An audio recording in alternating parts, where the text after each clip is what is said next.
I'm Jessica Williams, 28, a brilliant software engineer at InnovateTech Labs. And for 2 years I've been the invisible genius behind our company's most groundbreaking innovations. Last Tuesday, while delivering coffee to the executive boardroom, I overheard my boss Marcus presenting my revolutionary AI algorithm to investors as his own creation, the same algorithm that's about to secure a $50 million funding round. My hands trembled as I realized he'd been systematically stealing my ideas for months, taking credit for everything from my machine learning models to my blockchain security protocols. But Marcus made one critical mistake. He never bothered to check the patent filings I've been secretly submitting under my own name for the past 6 months. Tomorrow's board meeting is going to be very interesting when the real inventor steps forward. Before we jump back in, tell me where you're tuning in from. And if this story touches you, make sure you're subscribed because tomorrow I've saved something extra special for you. If you've ever had someone steal credit for your hard work, hit that like button, because what happens next will show you exactly how to protect yourself and get the recognition you deserve. Let me take you back to where this all began. I graduated summa cum laude from MIT with a double major in computer science and applied mathematics at 22. Not because I was particularly ambitious, but because coding had always felt as natural to me as breathing. While other kids played video games, I was writing them. By 16, I had already developed 3 mobile applications that generated enough revenue to pay for my entire college education. When I joined InnovateTech Labs 2 years ago, I thought I'd found my dream job. The company specialized in cutting-edge artificial intelligence solutions for Fortune 500 companies, and they promised me the freedom to innovate without corporate bureaucracy stifling my creativity. Marcus Chum, the VP of Innovation, interviewed me personally and seemed genuinely impressed by my portfolio. "Jessica," he'd said, leaning back in his leather chair with that charming smile I'd later learned to despise, "we need someone with your technical brilliance to take our company to the next level. You'll have access to unlimited resources and the backing to pursue any project that excites you." Those words felt like music to my ears. Finally, a place where my ideas could flourish. The stack of patent filing documents on my desk tells a different story. Now 23 applications filed over the past 6 months, each one representing an innovation I developed during those late nights when the office was empty except for the security guard's hourly rounds. The timestamps on these documents would become my salvation, but back then, they were just my insurance policy against a nagging intuition I couldn't quite shake. My first major breakthrough came just 3 months into the job. A machine learning algorithm that could predict consumer behavior with 97% accuracy. I spent countless evenings refining the code, testing different neural network architectures, and optimizing the processing speed. When I finally presented it to Marcus, his eyes lit up in a way that should have been my first red flag. "This is incredible work, Jessica," he'd said, barely glancing at the technical specifications. "I'll make sure the right people see this." The next week, I watched from my cubicle as Marcus presented his innovative predictive analytics solution to the executive team. My algorithm, my months of work, reduced to bullet points on his PowerPoint slides. When I tried to interject during the Q&A session, he smoothly deflected. "Jessica here helped with some of the technical implementation. Great attention to detail. Helped with implementation."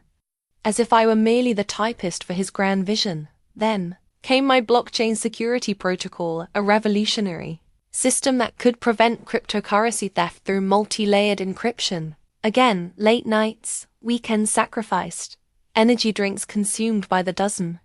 Again, Marcus's enthusiastic reception of my work. And again, watching him present it as his own innovation to potential clients. The pattern became crystal clear, but I felt trapped. Marcus was beloved by upper management, charming with clients, and possessed the kind of confident charisma that made people want to believe in his vision. Meanwhile, I was the quiet engineer in the corner, more comfortable with code than corporate politics, that every genius has their limit, and I was rapidly approaching mine. Those patent documents weren't just paperwork, they were my declaration of war. Marcus might have underestimated the quiet girl with the brilliant mind, but he was about to learn that intelligence and preparation trump charisma every single time. The InnovateTech Labs employee handbook became my Bible during those early months, a 200-page document outlining proper protocols, chain of command, and professional conduct expectations. I studied it religiously, highlighting sections about intellectual property, innovation processes, and employee recognition procedures. If there was a right way to do things, I was determined to follow it to the letter. Innovation thrives in collaborative environments. Read Section 4.2 of the handbook. All team members should feel empowered to contribute ideas through proper channels. I clung to those words like a life raft, believing that following the rules would eventually lead to the recognition I deserved. Marcus had positioned himself as the perfect intermediary between the technical team and executive leadership. Jessica's brilliant with the technical stuff, he'd tell anyone who'd listen, but she's not quite ready for client-facing presentations. You know how these genius types are better with computers than people. His laugh would echo through the office, and colleagues would nod knowingly, as if my introversion were a character flaw rather than simply a preference for meaningful work or small talk. The truth was more insidious. Every time I attempted to present my work directly to upper management, Marcus would intervene with practiced ease. "Let me handle the business side of this, Jessica. You focus on what you do, best the code." It sounded supportive, even protective, but it systematically excluded me from every conversation that mattered. Watched him work the room during company meetings with the kind of effortless charm I'd never possessed. He'd reference our latest innovations and breakthrough solutions we've developed, using plural pronouns that somehow made my individual contributions disappear into a collective effort he led. When pressed for technical details, he'd defer to the team or promise to circle back with specifics, then later pump me for information to use in follow-up communications. The office dynamics reinforced this hierarchy perfectly. Marcus occupied a corner office with floor-to-ceiling windows and a view of the city skyline. His walls displayed framed articles about visionary leadership in tech, and photos of him with industry luminaries at conferences I'd never been invited to attend.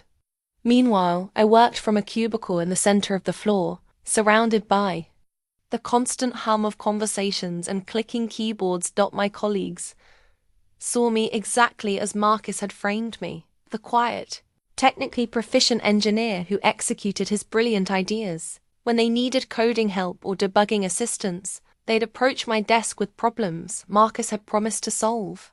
I became the invisible infrastructure that made his visible success possible. The most frustrating part was how genuinely supportive everyone thought Marcus was being. "You're so lucky to have a boss who recognizes your strengths," our HR director, Linda, told me during my 6-month review. "Marcus speaks so highly of your technical contributions. He really believes in developing talent through proper mentorship." Proper mentorship. The phrase haunted me as I worked late into the evening, long after Marcus had left for dinner meetings with potential investors. Proper mentorship doesn't involve taking credit for your mentee's innovations. It doesn't systematically exclude them from opportunities to showcase their own work. It doesn't reduce a brilliant engineer to a supporting character in someone else's success story. But I kept following the handbook, believing that professionalism and excellence would eventually speak for themselves. I had no idea that my patient adherence to proper channels was actually enabling my own exploitation, the email thread that would eventually damn. Marcus started innocuously enough, a simple project update chain that began 6 months into my employment. What I didn't realize then was that I was documenting my own exploitation, one time-stamped message at a time. Subject: Cryptocurrency Security Protocol, Initial Thoughts. Read the first email in the chain, sent by me at 11:47 p.m. on a Thursday. I'd attached a 40-page technical specification, outlining my revolutionary approach to preventing crypto theft through dynamic multi-layer encryption. The next morning, Marcus replied, "Excellent preliminary work, Jessica. Let me refine this for executive review. 3 days later, an email from Marcus to the C-suite executive team bore the subject line, "Game-changing blockchain innovation, ready for implementation." My 40 pages of detailed technical analysis had been reduced to a 2-page executive summary with Marcus's name prominently displayed as the innovation lead, and mine relegated to a tiny acknowledgement. Technical documentation support provided by J. Williams. The pattern became increasingly clear as I scrolled through months of similar exchanges. My weekend work on predictive analytics algorithms became his breakthrough insights into consumer behavior modeling.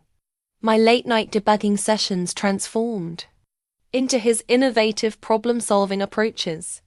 Every technical document I produced underwent the same transformation. My detailed explanations stripped down to business-friendly summaries with his authorship prominently featured. The most damning evidence came from a project I'd completed entirely on my own time. Working from my home office during a 2-week vacation, I developed a machine learning model that could analyze social media sentiment to predict stock market fluctuations with unprecedented accuracy. I'd used my personal computer, my own software, licenses, and even paid for cloud computing resources out of pocket to test the system's capabilities. When I returned to work, I excitedly shared my breakthrough with Marcus, thinking this innovation might finally earn me the recognition I deserved. The email chain told the devastating story.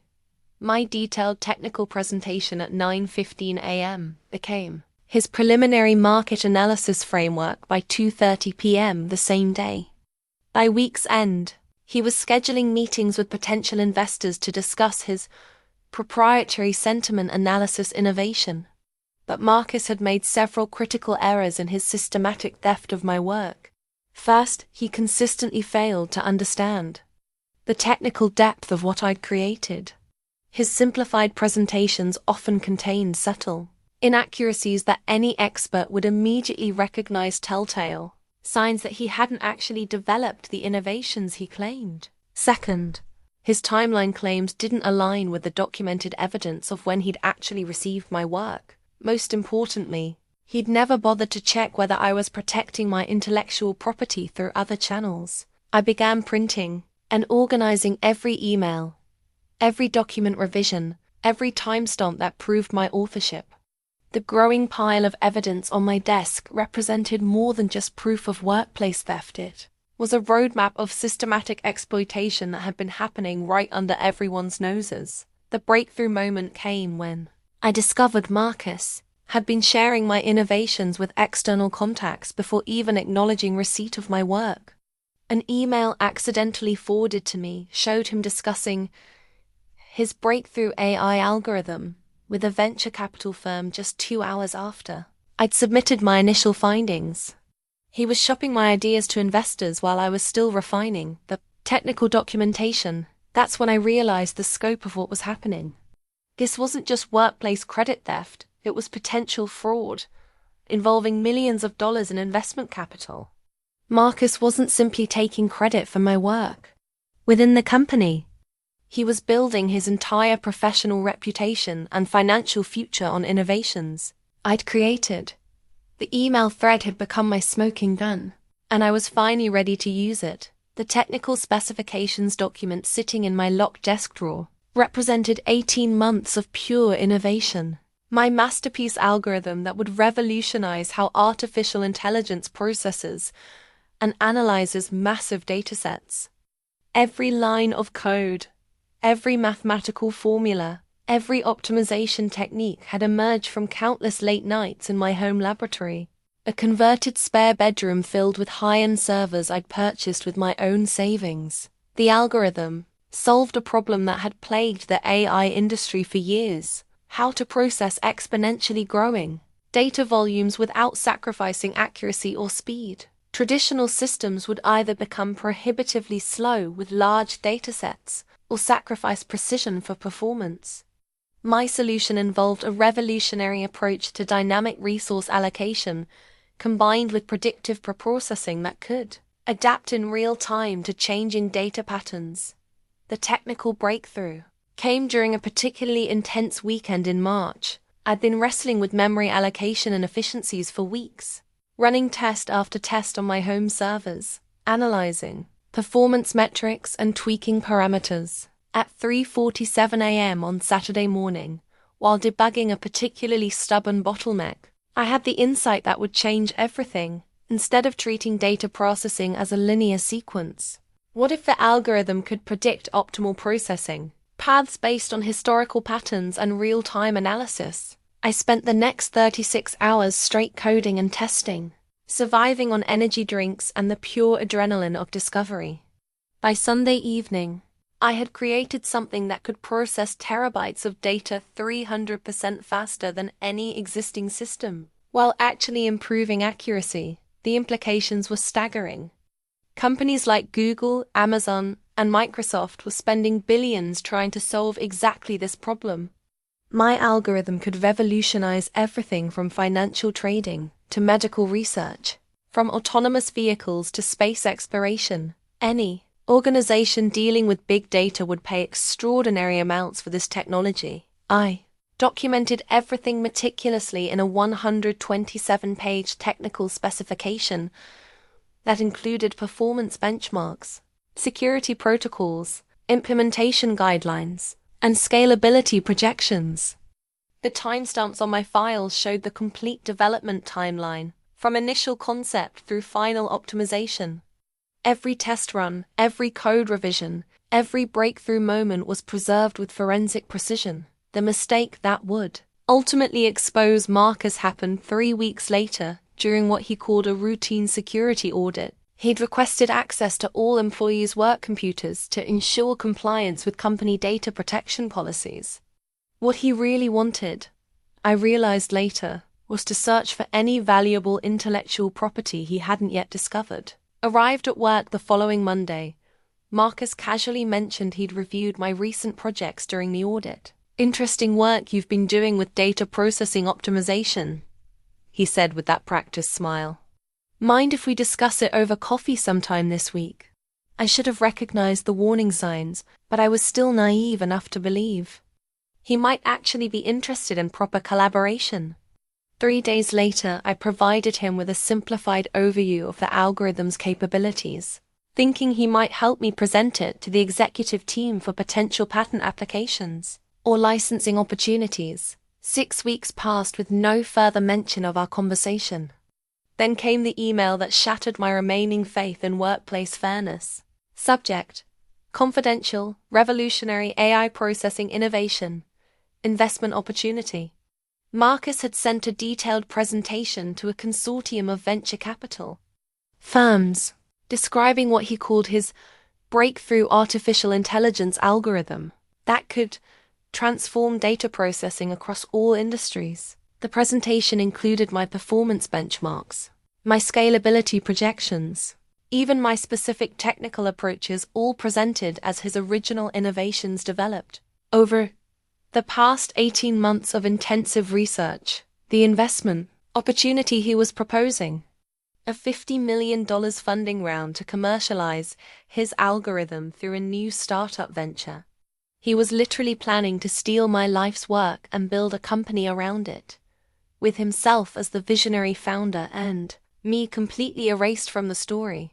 But Marcus had made one catastrophic error. In his eagerness to capitalize on my innovation, he'd failed to notice the patent application I'd filed 3 months earlier, an application that legally established me as the sole inventor of every technique, every optimization, every breakthrough he was claiming as his own. The technical specifications document in my desk drawer wasn't just proof of my work.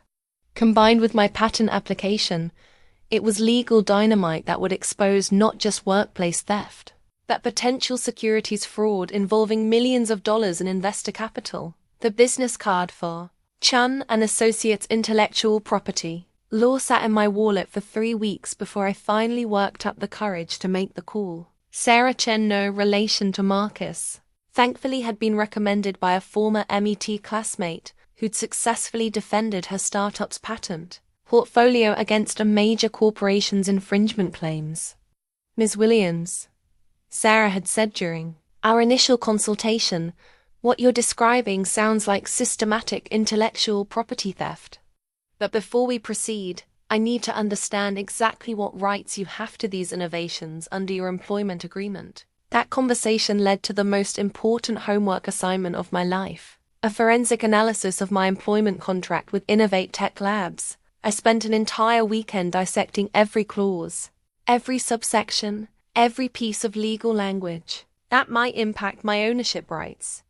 What I discovered was both surprising and liberating. The standard work for hire, provisions that typically transfer employee innovations to employers, had a crucial limitation. They only applied to work performed within the scope of employment using company resources during company time. My algorithm, developed entirely on personal time using my own equipment and resources, fell into a legal gray area that my contract actually protected rather than restricted. More importantly, the contract included a specific clause allowing employees to pursue patents for innovations developed through personal research and development activities, as long as they didn't directly compete with existing company products. Since InnovateTech Labs had no existing data processing solutions, my algorithm was legally mine to patent. Sarah's strategy was elegant in its simplicity. File comprehensive patent applications for every innovation I'd developed, establishing legal ownership before Marcus could attempt to claim them. The timing was critical. Patent law operates on a first-to-file basis, meaning whoever submits the application first generally wins ownership disputes. The beauty of this approach, Sarah explained, is that patents are public records with official filing dates. Once your applications are submitted, there's no disputing who invented what and when. Your employment emails and technical documentation will provide additional evidence of independent development. We worked methodically through my portfolio of innovations. The cryptocurrency security protocol became patent application.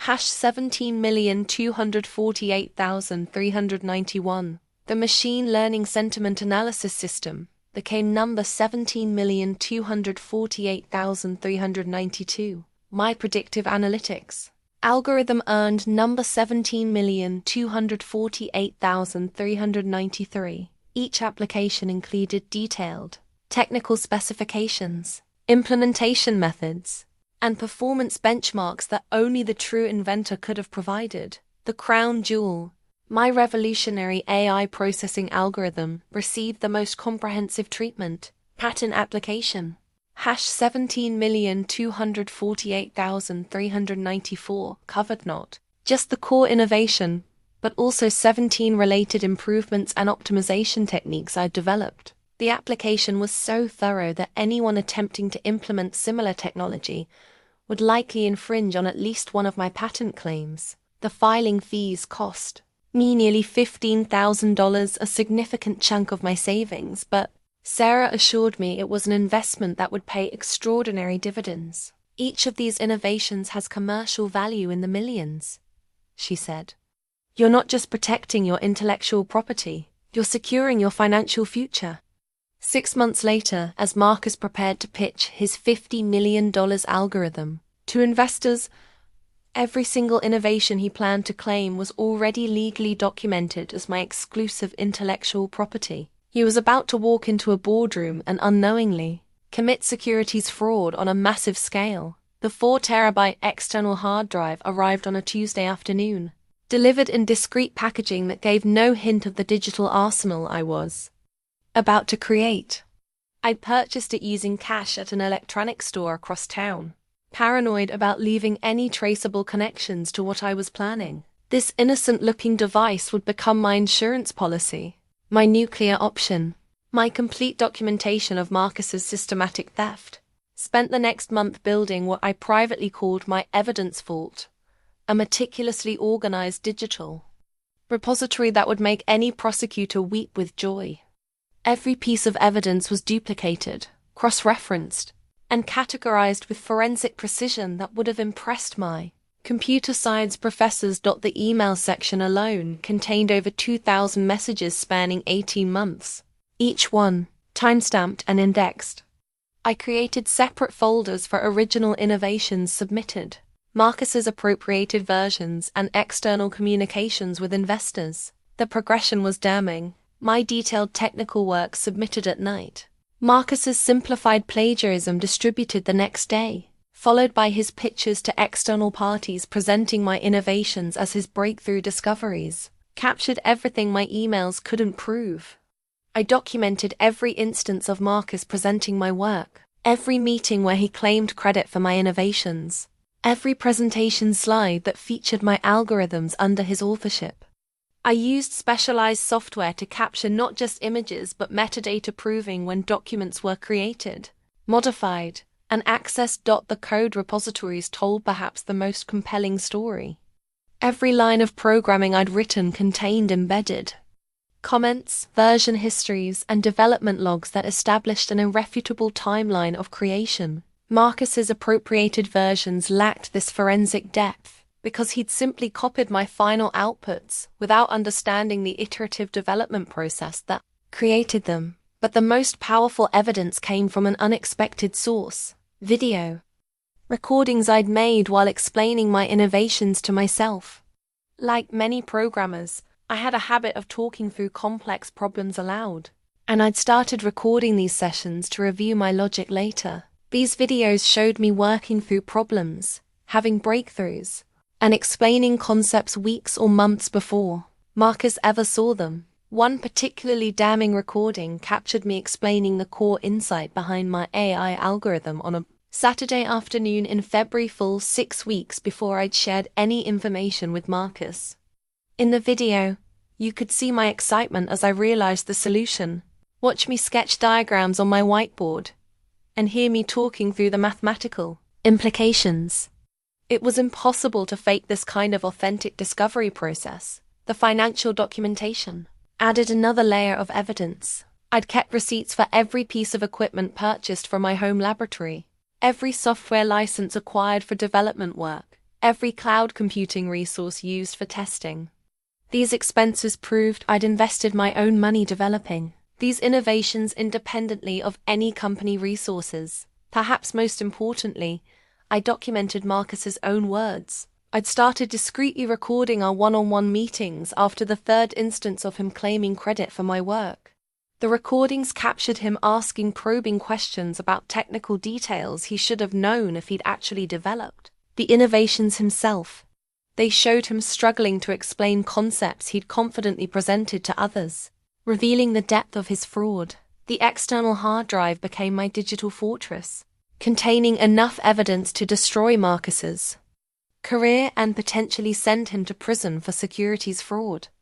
Every file was encrypted, every backup was secured, and every piece of evidence was legally obtained through my own work and observations. I was ready for war. The boardroom presentation slides that would become Marcus's downfall were displayed on a 65-inch monitor when I entered the executive conference room that fateful Tuesday morning. I'd been sent to deliver coffee for the important investor meeting, a task that would have insulted me 6 months earlier but now felt like destiny placing me exactly where I needed to be.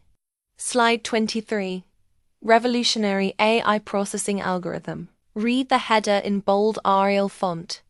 Below it, my 18 months of innovation had been reduced to 4 bullet points that Marcus was confidently explaining to 3 venture capital partners. Every word he spoke felt like a physical blow to my chest. This breakthrough represents a complete paradigm shift in how artificial intelligence processes large datasets, Marcus was saying, his laser pointer dancing across performance metrics I'd calculated through countless nights of testing. Our proprietary algorithm achieves 300% faster processing speeds while actually improving accuracy, something the industry previously considered impossible. Our proprietary algorithm. The possessive pronouns cut deeper than any insult he'd ever delivered. This wasn't just workplace politics or credit disputes anymore. Marcus was literally stealing my life's work and using it to secure $50 million in funding for a startup venture that would make him wealthy beyond imagination, while erasing me from the story entirely. I stood frozen in the doorway, coffee tray trembling in my hands as he continued his pitch. The development process took nearly 2 years of intensive research and experimentation. I personally spent countless nights refining the mathematical models and optimization techniques that make this level of performance possible. The audacity was breathtaking. While I'd been sacrificing sleep, social life, and personal relationships to develop this technology, Marcus had been attending networking events and investor dinners. The only nights he'd spent on my algorithm were the ones he'd spent figuring out how to steal it. The commercial applications are limitless, he continued, advancing to a slide that showed my projected revenue models. Financial trading firms could process market data in real time with unprecedented accuracy. Medical researchers could analyze genomic data to accelerate drug discovery. Autonomous vehicle systems could make split-second decisions based on massive environmental datasets. Every application he described had come directly from my technical specifications document. Every revenue projection had been calculated using my proprietary performance benchmarks. He was even using my specific terminology phrases I'd coined to describe novel concepts that didn't exist in standard industry vocabulary. The lead investor, a sharp-eyed woman in her 50s, asked the question that made my blood run cold. "Mr. Chen, these performance improvements seem almost too good to be true. Can you walk us through the specific technical innovations that enable this level of optimization?" I watched Marcus's confident smile falter for just a moment before he recovered with practiced ease. "The technical details are quite complex, but essentially we've developed a novel approach to dynamic resource allocation combined with predictive pre-processing algorithms that," he was quoting directly from page 47 of my technical documentation, using my exact phrasing to describe concepts he clearly didn't understand. When the investor pressed for more specific details about the mathematical models underlying the innovation, Marcus deflected with generic business speak about proprietary methodologies and competitive advantage protection. That's when I realized the full scope of what was happening. This wasn't just about my algorithm anymore. Marcus was building his entire entrepreneurial future on innovations he'd stolen from me. The startup he was proposing would be valued at hundreds of millions of dollars, all based on intellectual property I developed and legally owned through my patent applications. But he had no idea about those patents. No idea that every innovation he was claiming belonged to me legally and documentably. No idea that in less than 24 hours, I would walk into this same boardroom and detonate the truth like a precision-guided missile aimed directly at his fraudulent empire. The coffee tray stopped trembling. My hands had steadied with the calm that comes from absolute certainty about what must be done. The board meeting agenda arrived in my email at 4:17 p.m., marked confidential, executive review only, with a note that it had been accidentally distributed to all technical staff. The irony wasn't lost on me. Marcus's assistant had unwittingly provided me with the roadmap to his own destruction. 10 a.m. to 11:30 a.m. Innovation Portfolio Review and $50 million investment proposal. Read the agenda item that made my heart race. Presenter, Marcus Chen, VP Innovation. Topic: Revolutionary AI processing algorithm and commercial licensing. Opportunities. Revolutionary AI processing algorithm. My algorithm. My 18 months of work. My breakthrough that would fund his startup dreams while he systematically erased my contribution from history. But this time would be different. This time, I would be ready. I spent that evening in my home office, surrounded by printed patent documents, technical specifications, and evidence files that told the true story of innovation theft. Sarah Chen had prepared a comprehensive legal brief, outlining my ownership rights and the potential criminal implications of Marcus's fraud. Every piece of evidence was organized, indexed, and ready for presentation. The transformation happening inside me was profound. For 2 years, I'd been the quiet engineer who accepted being overlooked, who followed proper channels even when they led nowhere, who believed that technical excellence would eventually speak for itself. That version of Jessica Williams was disappearing, replaced by someone who understood that brilliance without advocacy is just invisible suffering. Practiced my presentation in front of my bathroom mirror, watching my reflection gain confidence. With each rehearsal, "Good morning, board members. My name is Jessica Williams, and I'm the actual inventor of the AI algorithm Marcus is presenting as his own work." The words felt foreign at first, then empowering, then absolutely natural. My laptop contained a presentation that would systematically dismantle every claim Marcus planned to make. Slide by slide, I would present the evidence. Patent applications filed months before he'd ever seen my work. Email timestamps proving my authorship. Video recordings of me explaining concepts he'd later claimed to have developed. The beauty of my strategy was its simplicity. I wouldn't need to argue or convince anyone of anything.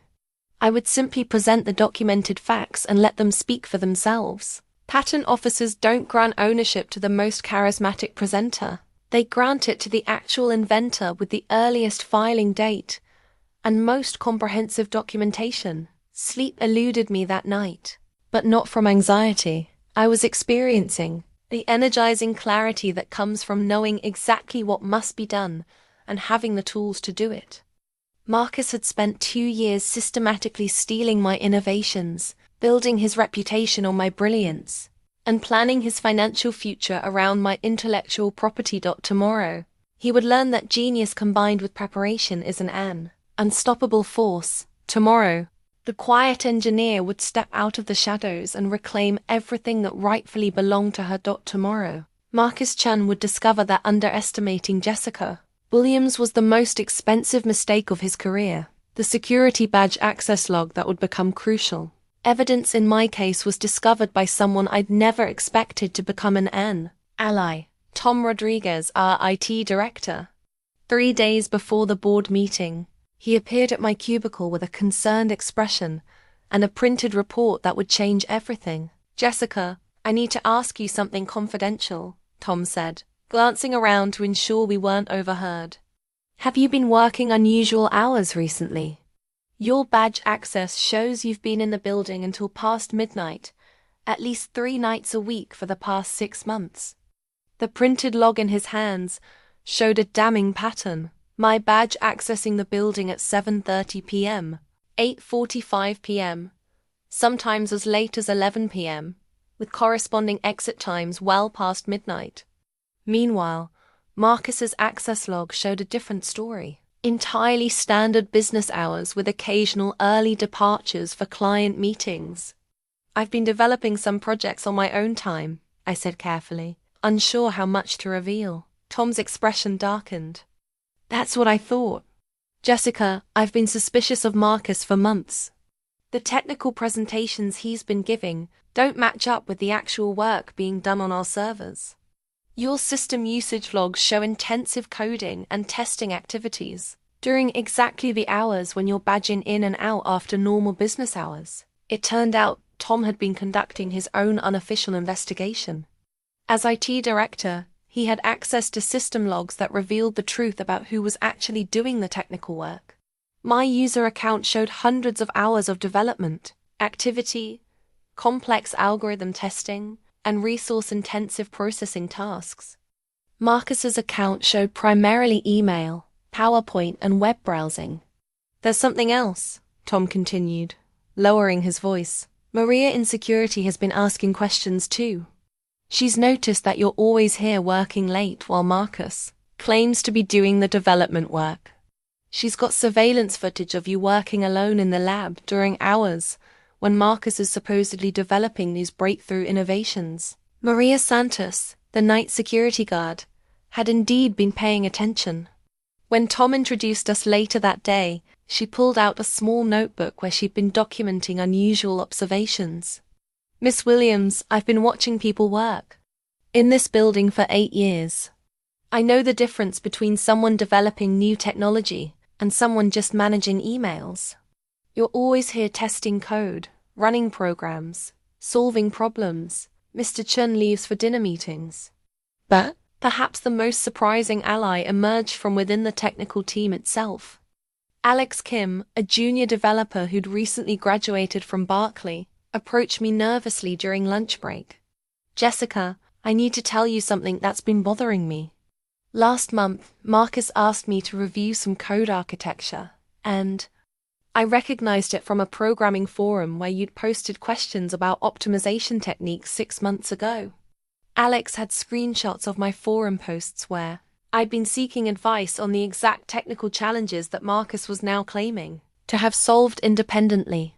The timestamps and technical details provided additional evidence that the innovations were mine. I didn't want to say anything before, Alex continued, but when I see him taking credit for work that's clearly yours, it makes me sick. I got into this industry because I believed it rewarded actual innovation, not just good presentation skills. Suddenly, I realized I wasn't fighting this battle alone. The people who actually observe the day-to-day reality of our office had been noticing the discrepancies between Marcus's claims and the actual work being performed. They'd been waiting for someone to speak up, and tomorrow I finally would. The patent approval letters arrived by certified mail on a Friday afternoon that felt like Christmas morning and Judgment Day rolled into one. 4 thick envelopes bearing the official seal of the United States Patent and Trademark Office contained the legal ammunition that would transform me from victim to victor in less than 72 hours. Patent application number 17,248,394, approved. Read the first letter in official government typography that made my hands shake with excitement. Applicant, Jessica Williams. Title, Dynamic Resource Allocation System for Large-Scale Data Processing with Predictive Optimization Algorithms. The patent that would destroy Marcus's $50 million dreams had been officially granted, establishing me as the sole legal owner of the innovation he was planning to steal. Sarah Chun's voice carried a barely contained excitement when I called her with the news. Jessica, this is unprecedented timing. Not only do you have patent ownership of all the innovations Marcus is claiming, but the approval dates create an ironclad legal case. Any attempt by him or the company to use these technologies without your permission constitutes willful patent infringement with potential damages in the tens of millions. The legal implications were staggering. My employment contract, which I'd analyzed with forensic precision months earlier, actually protected my position rather than weakening it. The specific clause allowing employees to patent innovations developed through personal research using personal resources meant that InnovateTech Labs had no legal claim to my algorithms. Despite Marcus presenting them as company-owned intellectual property, the criminal implications are even more serious, Sarah continued, her attorney instincts shifting into prosecutor mode. Marcus is committing securities fraud by misrepresenting the ownership of intellectual property to investors. He's claiming to own patents that legally belong to you, which could result in federal charges carrying prison sentences of up to 20 years. We spent the weekend building what Sarah called the most airtight intellectual property case she'd seen in 15 years of practice. My patents didn't just cover the algorithms themselves. They included 17 related innovations, optimization techniques, and implementation methods that made it virtually impossible for anyone to develop similar technology without infringing on my intellectual property rights. The employment contract analysis revealed additional protections I hadn't initially recognized. A clause buried in Section 12.4 actually required the company to respect employee-owned patents and prohibited management from claiming ownership of innovations developed outside the scope of employment. Marcus's systematic appropriation of my work violated not just patent law, but also his own company's employment policies.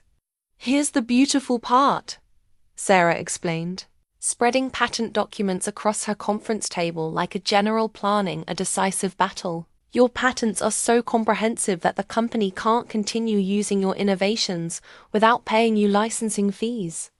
They've built their entire investment proposal around technology they don't own and can't legally use. The financial projections were mind-boggling. Conservative estimates suggested my patent portfolio could generate licensing revenues between $50 to $200 million over the next decade. Companies like Google, Microsoft, and Amazon would pay extraordinary amounts to license technology that could revolutionize their data processing capabilities. But beyond the financial implications, the patents represented something more profound: legal recognition of my intellectual contributions and protection against future theft. No one could ever again claim ownership of innovations I developed through my own genius and hard work. The company's position is legally indefensible, Sarah concluded. They're using patented technology without permission, their VP is committing securities fraud, and they've systematically violated their own employment policies. Tomorrow's board meeting isn't just going to expose Marcus, it's going to force the entire company to confront the legal consequences of enabling intellectual property theft. I walked out of Sarah's office carrying copies of patent approval, letters that felt heavier than their physical weight suggested. These documents weren't just legal papers, they were justice crystallized into official government recognition of my brilliance and innovation. The mirror in my bathroom reflected a person I barely recognized, confident, determined, ready for battle. Gone was the quiet engineer who accepted being overlooked and undervalued. The woman staring back at me had patent approval letters in her briefcase, 18 months of stolen work to reclaim, and the legal ammunition to destroy a career built on lies. I stood there practicing my opening statement one final time. Good morning, board members and investors. My name is Jessica Williams, and I am the actual inventor and legal patent holder of every innovation Marcus Chen is presenting as his own work. The words flowed with natural authority now, backed by irrefutable evidence and legal documentation. Transformation had been gradual but profound. 2 years ago, I'd believed that technical excellence would speak for itself, that following proper channels would eventually lead to recognition, that genius would inevitably triumph over politics. I'd been naive, perhaps, but that naivety had led me to document everything with scientific precision while Marcus grew careless with his theft. My laptop contained the presentation that would systematically dismantle his claims. Slide 1. Patent. Approval letters with official USPTO seals. Slide 2. Email timestamps proving my authorship predated his knowledge of the innovations. Slide 3. Video recordings of me explaining concepts months before he'd ever heard of them. Slide 4. Financial records showing I'd invested my own money developing these technologies, but this wasn't just about Marcus anymore. It was about every brilliant woman who'd watched men take credit for her work. Every innovative mind that had been overlooked because they lacked political skills. Every genius who'd been reduced to technical support. While someone else claimed the glory, the evening had been spent in methodical preparation. My evidence was organized, my legal position was unassailable, and my presentation was rehearsed to perfection. Sarah Chen had confirmed that representatives from the patent office would be available by phone if needed, and she prepared cease and desist letters, ready for immediate delivery. I'd also made peace with the potential consequences. This confrontation would end my career at InnovateTech Labs, but staying would mean continuing to enable my own exploitation. Better to fight and face uncertainty than to remain complicit in my own invisibility. The quiet engineer who joined the company 2 years ago had died tonight. In her place stood someone who understood that brilliance without advocacy is just unexpressed potential, that technical excellence without strategic thinking is just sophisticated victimhood, that genius without courage is just unfulfilled possibility. Tomorrow would bring vindication, justice, and the legal recognition I'd earned through innovation and preparation. Marcus had built his reputation on my brilliance, but he'd underestimated the quiet woman whose work he'd been stealing. He'd assumed that technical genius couldn't develop strategic thinking, that innovative minds lacked business acumen, that brilliant engineers would always remain in the shadows. Tomorrow he would learn how catastrophically wrong he'd been. The mirror reflected someone ready to step into the light and claim everything that rightfully belonged to her. The metamorphosis was complete. The USB drive containing my presentation felt surprisingly heavy as I slipped it into my blazer pocket and walked toward the executive boardroom at exactly 10:15 a.m. Through the glass walls, I could see Marcus mid-presentation, his confident gestures and practiced smile captivating the three venture capital partners who had no idea they were being pitched stolen intellectual property. The algorithm's breakthrough lies in its dynamic resource allocation capabilities. Marcus was explaining, his laser pointer highlighting performance metrics I'd calculated through countless nights of testing. This represents a fundamental paradigm shift that took nearly 2 years of intensive development to perfect. 2 years of intensive development. The audacity was breathtaking, but it would also be his downfall. Every word he spoke was building the case for securities fraud. Every claim of authorship was documented evidence of intellectual property theft. Every confident assertion was another nail in the coffin of his fraudulent career. I approached the boardroom door with the calm that comes from absolute preparation. Tom Rodriguez had positioned himself strategically near the IT support station, ready to assist with technical requirements. Maria Santos was discreetly stationed at the security desk with surveillance footage that supported my timeline. Alex Kim waited in the adjacent conference room with additional evidence of Marcus's systematic appropriation. The knock on the glass door created a moment of confused silence. Marcus turned toward me with the irritated expression of someone whose perfect presentation had been interrupted by a subordinate who clearly didn't understand boardroom protocols. "Jessica, we're in the middle of an important investor meeting," he said through the partially open door, his voice carrying the condescending tone I'd endured for 2 years. "Can this wait until actually, Mr. Chun? This concerns the investor meeting directly," I replied, my voice steady and professional. "I have information about the innovations you're presenting that the board and investors need to hear immediately." The lead investor, Patricia Morrison from Venture Dynamics, looked up with sharp interest. "What kind of information, Ms. Williams?" "Jessica Williams. And I have documentation proving that every innovation Mr. Chen is presenting was actually developed by me and is legally protected under patents. I've been granted by the United States Patent and Trademark Office."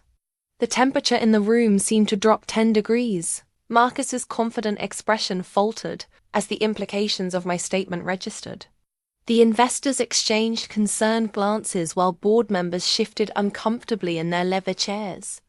"I'm sorry, Jessica, but you're clearly confused about the scope of your contributions," Marcus said, attempting to regain control with his practiced charm. "While you've certainly helped with technical implementation, the innovative concepts and development work have been..." "Mr. Chun," I interrupted, stepping fully into the boardroom and connecting my USB drive to the presentation system. "I have 4 approved patents, 18 months of documented evidence, and video recordings that prove every innovation you're claiming was developed entirely by me using my own resources during my personal time." The first slide of my presentation filled the large monitor. 4 official USPTO patent approval letters with my name clearly listed as the sole inventor.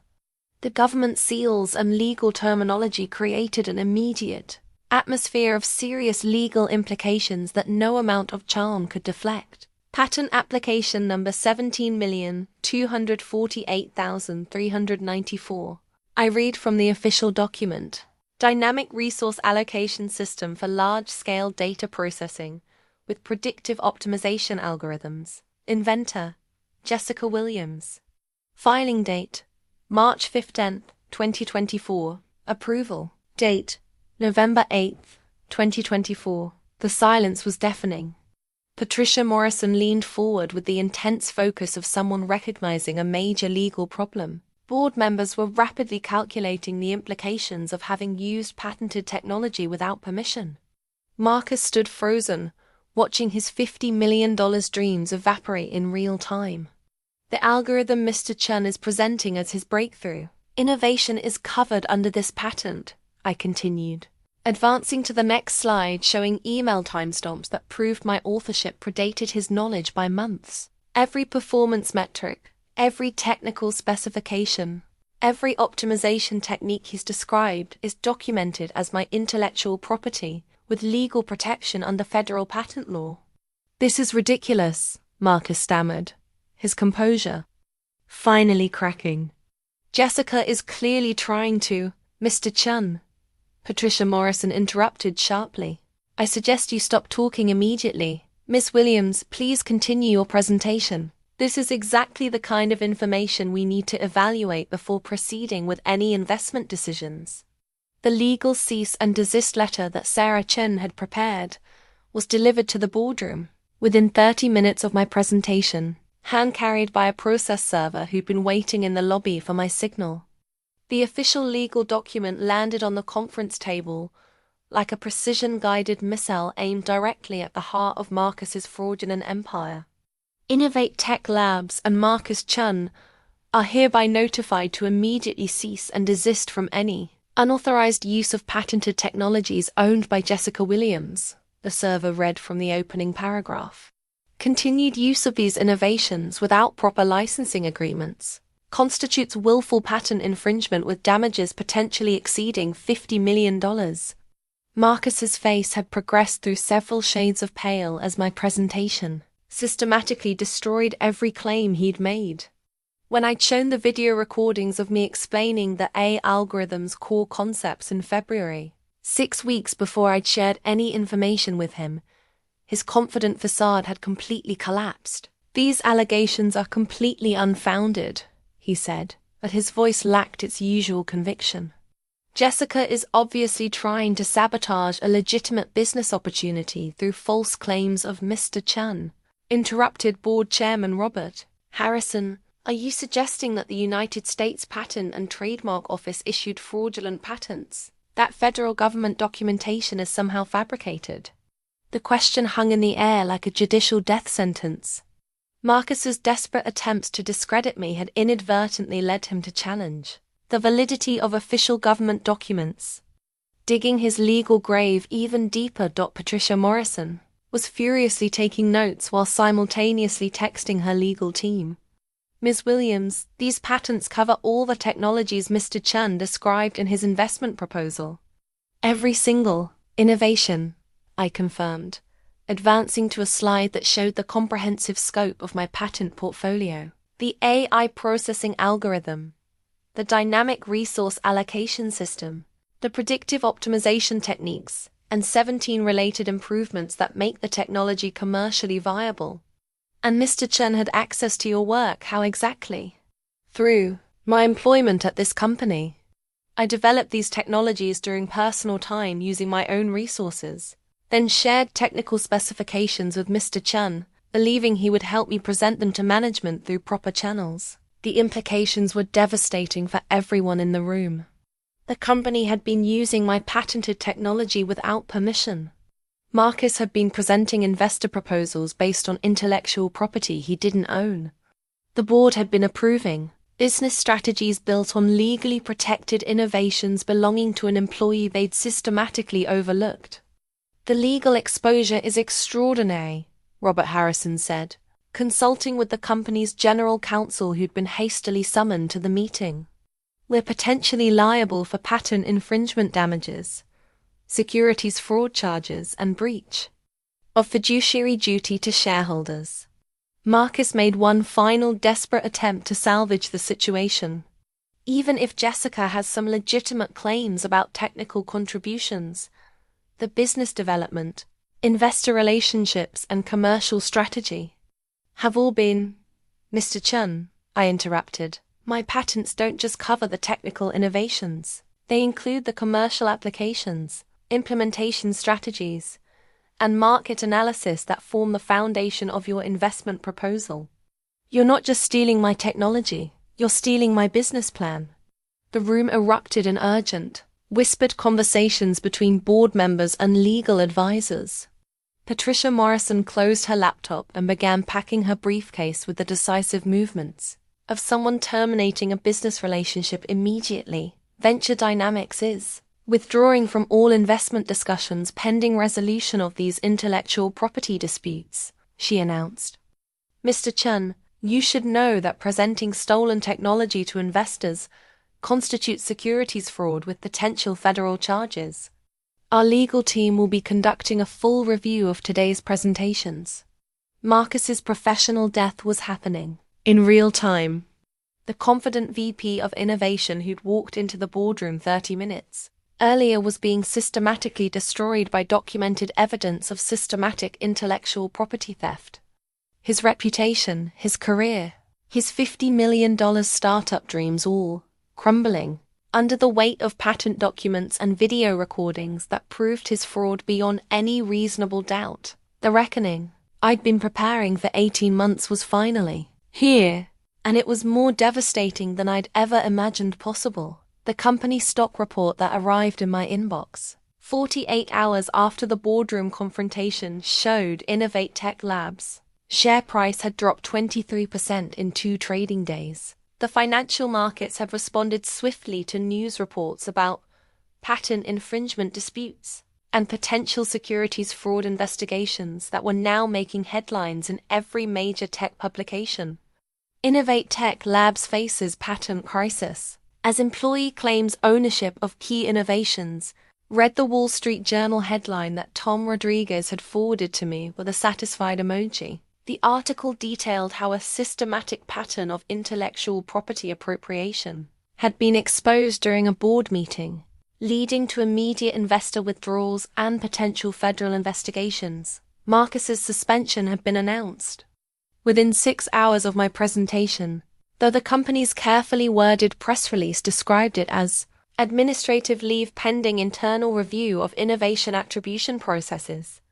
Behind the corporate euphemisms, everyone understood what was really happening. Marcus Chen's career was over, and criminal charges were likely forthcoming. The investors' reaction had been even more dramatic than I'd anticipated. Patricia Morrison's firm had not only withdrawn from the $50 million funding round but had also demanded forensic audits of all intellectual property claims in their existing InnovateTech portfolio. 2 other major venture capital firms had followed suit, creating a domino effect that threatened the company's entire funding strategy. The due diligence failures here are extraordinary, Patricia had told TechCrunch in an interview that went viral within hours. When a VP can systematically steal employee innovations and present them to investors as his own work, it reveals fundamental governance problems that make the entire organization uninvestable.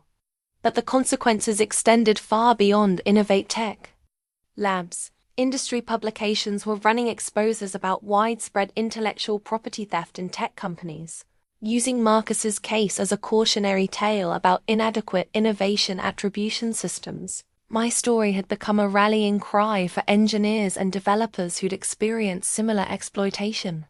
This case demonstrates why technical professionals need to protect their intellectual property proactively, wrote IEEE Spectrum in an editorial that quoted extensively from my patents. Jessica Williams' strategic use of the patent system shows how brilliant engineers can fight back against systematic credit theft. The legal implications were cascading through every department at InnovateTech Labs. The company's general counsel had initiated a comprehensive review of all innovation claims dating back 3 years, terrified of discovering additional instances of intellectual property appropriation. Human Resources was scrambling to develop new policies for attribution and recognition of employee innovations. Meanwhile, my patent attorney was fielding licensing inquiries from major technology companies who wanted to incorporate my algorithms into their own systems. Conservative estimates suggest your patent portfolio could generate licensing revenues between $75 to $150 million over the next decade. Sarah Chun had informed me during our strategy session. Companies like Amazon, Google, and Microsoft are expressing serious interest in your AI processing innovations. The transformation in how colleagues treated me was equally dramatic. Employees who'd barely acknowledged my existence for 2 years were suddenly seeking my opinion on technical projects. The same executives who dismissed my contributions were now requesting meetings to discuss collaboration opportunities, and innovation partnerships. Alex Kim had been promoted to lead developer on a project that would have gone to Marcus under the old system. Tom Rodriguez was implementing new IT tracking systems to prevent future intellectual property theft.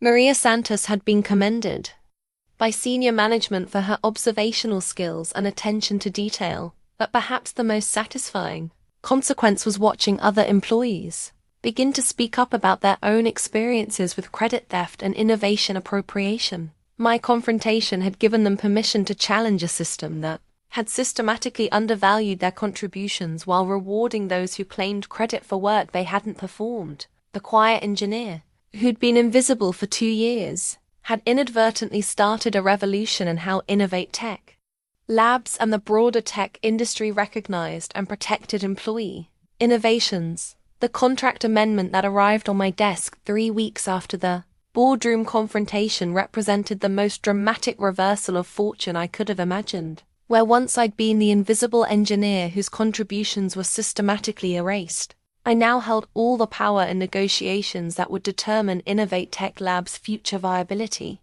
Ms. Williams, Board Chairman Robert Harrison had said during our private meeting, "We need to discuss terms that would allow the company to continue using your patented technologies, while ensuring you receive proper attribution and compensation for your innovations."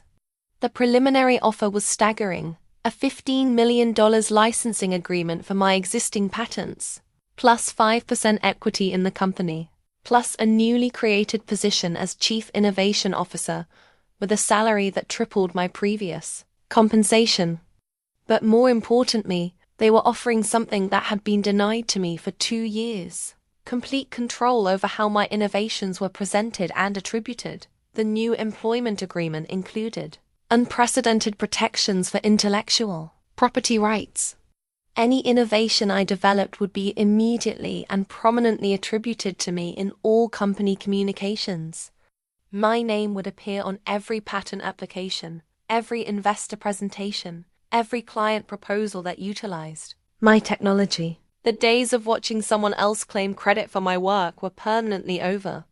We're also implementing new company-wide policies for innovation attribution, explained the new VP of Innovation, a position they'd offered to me after Marcus's termination, though I declined in favor of the more powerful Chief Innovation Officer role. Every technical contribution will be documented, time-stamped, and properly credited to ensure we never again face the legal and reputational damage caused by systematic intellectual property appropriation.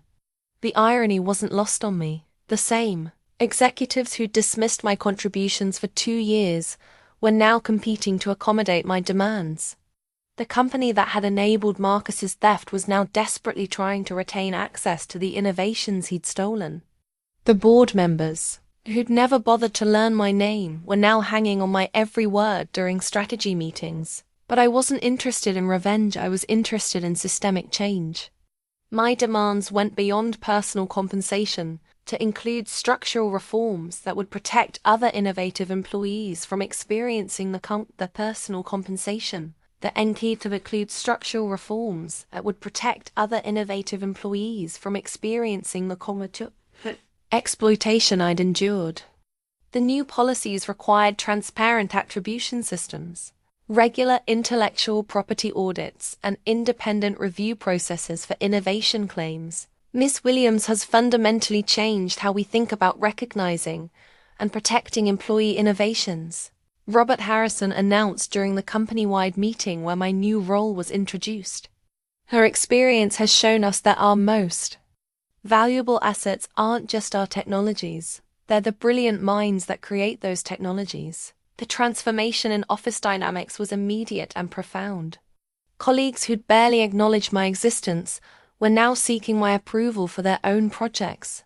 Junior developers were approaching me for mentorship and career guidance. Senior executives were requesting my input on strategic decisions that would have been made without my knowledge.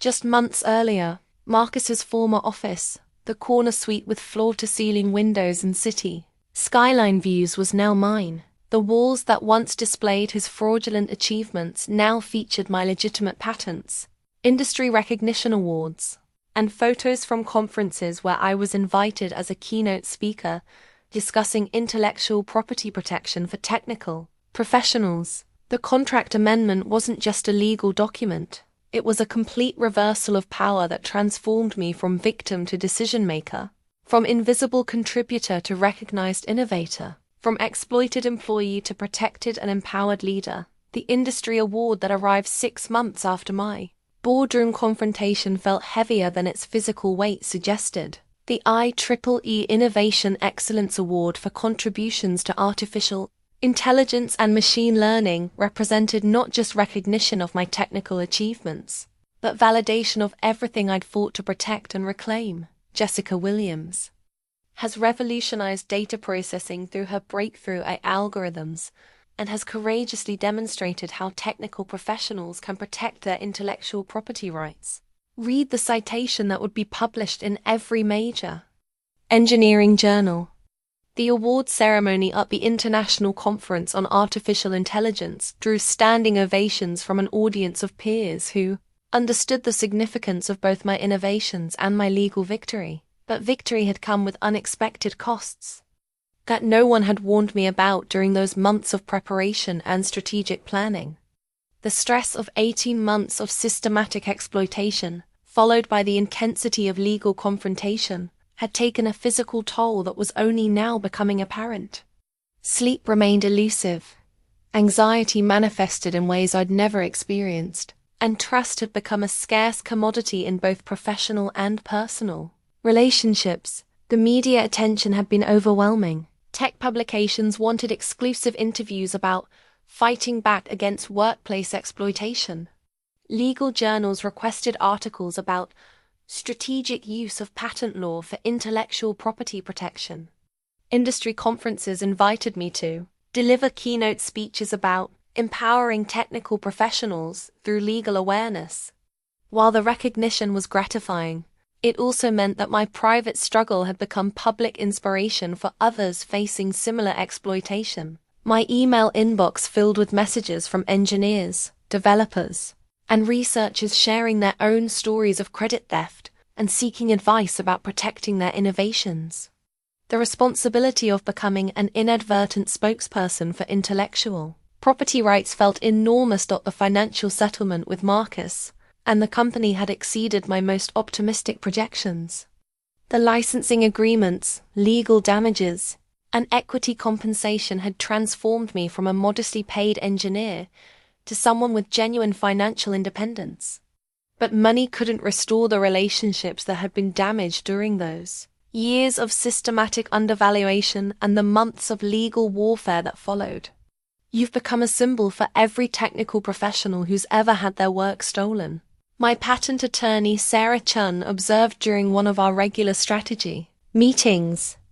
That's powerful, but it's also a burden that goes far beyond what you originally set out to accomplish. She was right.